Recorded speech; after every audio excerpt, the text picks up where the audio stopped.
Welcome to Cryptids with Fawkes and Fae, the series where we uncover the hidden stories and mythical creatures from cultures around the world. I am your host, Stijn Fawkes, here with my co-host, lovely wife and co-creator of the series, Miss Fire Fae. And today we are starting a new series on the channel where we will be diving into the enchanting world of cryptids and mythological beings from around the world, one country at a time. And today we are exploring the mythology and stories of kabouters, the little gnome-like figures that have captured the imagination of the Netherlands, Belgium, and Germany for centuries. So, here's the thing. Today, when we think of a kabouter, we're often picturing a friendly, mischievous little gnome in a red hat, maybe even dancing and singing on a children's TV show. You know, the kind that we still sing songs about to our children, like the one of Kabouter Spillebeen. But did you know that these iconic little beings have a much deeper and richer mythology stretching back through centuries of folklore? Let's start by stepping back in time.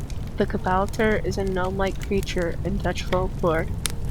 The Dutch kabouters are akin to the Irish leprechaun, Scandinavian tomte or nessa, the English hob, the Scottish brownie, and the German kabouter or kobold. These little beings, often described as small, bearded figures with pointy hats, were said to live in forests, homes, and even underground. In Dutch and Belgian folklore, these figures were most commonly called kabouters, though you'll find many regional variations across Europe. But regardless of the name, they shared a common role: small, magical, and somewhat mysterious creatures, guardians of nature and of the home. In the 19th century, kabouters were often depicted as household helpers, akin to the gnomes in other parts of Europe, but they weren't always the cheery characters we think of today. In fact, they were more mischievous, sometimes a little more grumpy, and even had a playful streak. They had been known to play pranks, moving objects, causing little accidents, or even stealing things if they weren't treated well. Much like their Scandinavian cousins, the tomte or nessa, they demanded respect, and if that respect wasn't given, they could cause trouble. But, like most folklore creatures, kabouters also had a good side.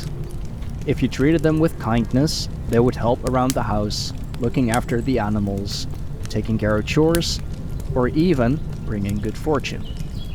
Imagine them as little guardians of the home, often so small that you might not even notice them, except for the occasional twinkle of mischief in their eyes. Now, doesn't that sound familiar? Fast forward to the 20th century and we began to see kabouters in a new light. They move away from their darker, more mysterious origins and take on a more family-friendly persona. This shift largely occurred with the rise of the children's television, especially in Belgium, the Netherlands, and Germany. One of the most famous examples of this transformation is Kabouter Plop, a character from Belgium who made his debut in the 1990s. Kabouter Plop is by all accounts the modern jolly kabouter, bright, cheerful, and endlessly entertaining. With his big red hat, little beard, and infectious laugh, he became a beloved figure in the homes of children, not just in Belgium, but across Europe. Yeah, I've watched many episodes of Kabouter Plop and seen some of his live shows. It's very popular here. Very popular. Kabouter Plop's show is filled with songs, adventures, and life lessons. Plop and his friends like Klus, the handyman kabouter, and Lau, the lazy one, or Kwebbel, the female character who talks way too much live in a magical forest, bringing joy to kids and teaching them about friendship, kindness, and of course, having fun. The show's success made Kabouter Plop a household name, and today he is more recognizable than ever. I don't know one person of my generation living in the Netherlands or Belgium who hasn't heard of Kabouter Plop, has been to his live shows, or bought any of his merchandise, or had your parents buy any of his merchandise, as we were just kids, of course. He is immensely popular and a great moneymaker for Studio 100. Kabouter Plop is just one example of how the media has reshaped the kabouter myth. In Germany, there is another well-known portrayal, the Sendung mit der Maus, which has featured gnomes and kabouters in various episodes, introducing these characters to generations of children in a way that highlights their playful, helpful nature. Or how about David the Kabouter, a Spanish TV show taking inspiration from and the characters of the drawings by Rien Poortvliet and Wil Huygen. The first 2 seasons follow Dr. David and his wife Lisa. David, or the animals they take care of, always manage to get themselves into some sort of trouble, with many of these situations being caused by the trolls named Pot, Pot, Poppy, and their master, Holly.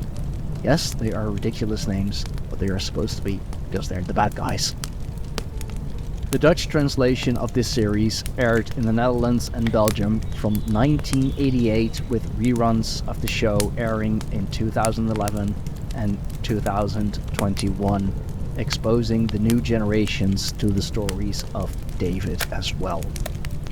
It's fascinating how these ancient, somewhat eerie figures have been transformed by television and media into characters that kids adore.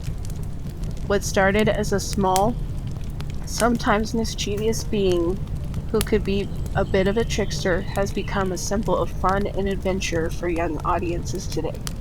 So why do you think the kabouter has evolved in such a way?